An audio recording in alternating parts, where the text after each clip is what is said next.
there, I'm Dr. Debbie Smith. I want to talk today about how we are not just physical beings, but mental and emotional as well. So what happens is when you get a physical symptom, it's sometimes your mind trying to tell you something is at ease, not at ease in your body, and it would like to direct your attention to it.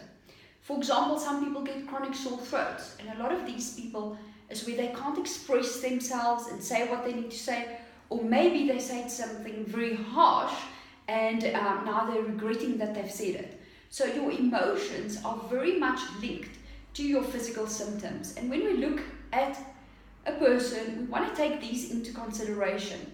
And what happens is, even if you had a shock or trauma many years ago, if you did not address it at that time, or even if intellectually you've moved on from it, the body might still be stuck in that state because you build up a memory cell of that event in your body. And if you've not released it properly, then it's going to stay in the body and it's going to cause problems. So I want to discuss with us the frequency of emotion chart. And this is a chart that they've discovered that each emotion contains a certain frequency. So your lower vibrating emotions is going to make your body feel down, and your posture is even going to change. And this could be the symptoms, for example, right at the bottom, which is guilt and shame. So they allocated this to a frequency vibration of 20, very low frequency vibration. So the one thing is, when you do feel low and down, like I said, you'll find your posture, you're going to hunch forward. And then what tends to happen is we have an internal dialogue with ourselves. We think, I could have, I should have. And most of the time, our eye movement are actually down. Could have, should have, what about this? And you overthink things. So when you feel you're in this state, we want to change the physiology in your body immediately. And the way you do it is, you simply look up and towards the right. You access a different part of your brain. And if you can even put your hands behind your back like this. And you will actually touch the adrenal glands with your hands like that. And then what you do is, instead of looking down, but you'll notice it's difficult to do it in this posture, you already have your chest open. It means your breathing is going to change. So you stand like this, arms, shoulders back, and look towards the right, and you do this for 2 minutes. Your physiology will change as you change your posture. And that immediately will then start to increase your vibration within your body, and it's going to make you feel better.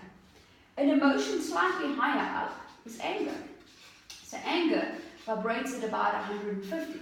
So what happens is, you can think when we're angry, we've got power, we've got force. So sometimes it's better to be angry about a situation than feel guilty about it. Because what will happen is, it will drive you to try and solve the problem and clear the emotion from the body. The higher vibration is neutrality. Neutrality is basically, it is what it is.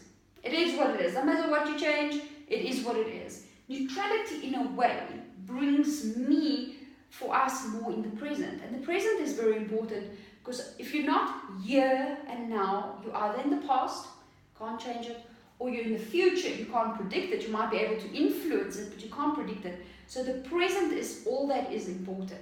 So I want to teach you a tip on how to be in the moment. So for a moment, if you're standing or sitting, just use all your senses. So what you're going to do is, you're going to touch, you're going to feel what's close to you. So I'm touching the pen, I'm feeling the pen, I'm here. I'm listening, so I'm hearing my own voice. I'm looking, I can see there's the camera, there's the lights, I'm right here.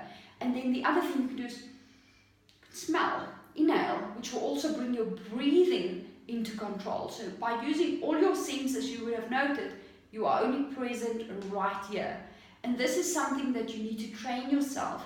And while we at it, not even need to, but want to train yourself so that you can be more present, and you will feel like time is lasting longer when you're in that moment, which is ultimately that we want. If you think how many people say this year has just gone so fast, if we can go back to the present moment, you'll feel more centered, you'll be able to think better as well. So from neutrality, it is what it is. The higher one would be love. So if someone has hurt you, and once you've moved through the emotions, if you can send that person love, you are sending them love. You're shifting the vibration within your body, and therefore you will feel much better about it. Because a lot of times when you hold on to certain strong emotions, anger or sadness, that other person's forgotten about it a long time ago. It's only us that's still living through it. So it's better just to release it. And then the highest of it all is enlightenment. But as you all know, we do not live on top of a mountaintop and have no one else to contend or deal with. And we can just be serene the whole time.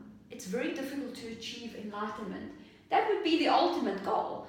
But I think for busy modern lifestyles, if we can get to a higher emotion in this category of love and neutrality, you're going to perform and you're going to feel so much better when you're in that part of the emotion instead of guilty or shameful. And now a last thing. What happens is when you have these low vibrations, the body is sluggish. Your cells cannot do what it needs to do. So for your health, you must focus on the things that's higher up so that your vibration in your body can elevate, and in doing so, you are going to feel so much better. So you can literally change your posture, and then you're going to change the physiology in your body and you're going to increase the vibration. Other things that can help increase the vibration in your body is acupuncture. Works very effective in opening up the meridians and getting the energy to move, and homeopathy and Bach remedies. All these emotional remedies help you to work through emotion. So unlike conventional medicine, when you're low and you're depressed and we give you an antidepressant, you might feel okay, but you're not sad and you're not happy, you just kind of like be. We want you to move through the emotion, so you're not going to suppress the emotion, you're still going to feel it, but you're going to work through it so that your body can release that part and not stay stuck in it and then physical symptoms develop. So to recap, it is very important to look at the mental and the emotional condition of symptoms so that we can release part of what's causing the problem as well, and not always just fixate on the physical. That's great. Thank you very much.